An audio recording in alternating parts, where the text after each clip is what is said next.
Welcome to Chillin' 101. We hope this video helps. In this video, I will explain how to change the name of a file. First, locate the file you wish to rename within your File Explorer or Finder window. Next, select the file by clicking on it once.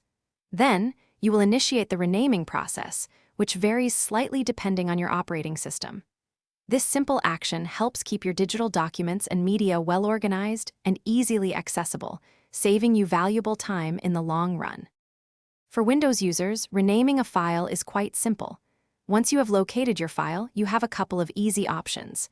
You can right-click on the file, and a menu will appear. Just select the Rename option. Another quick way is to click the file once to select it, then press the F2 key on your keyboard. Both methods highlight the file's current name, allowing you to type your desired new name. Remember to press Enter to finalize the change. Mac users also have straightforward ways to rename files. Find the file in Finder, then click its name once to select it.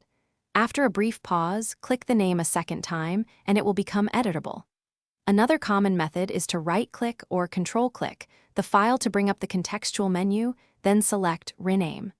Once the name is highlighted, simply type your new name. Press the Return key to save your changes. When renaming files, a few best practices can greatly enhance your organization.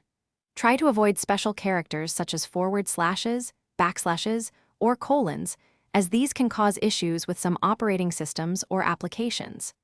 Aim for file names that are both concise and descriptive, making it easy to understand the file's content at a glance. Implementing a consistent naming convention, like using dates or project codes, can also significantly improve your file management. Thanks for watching. Consider subscribing if we helped you.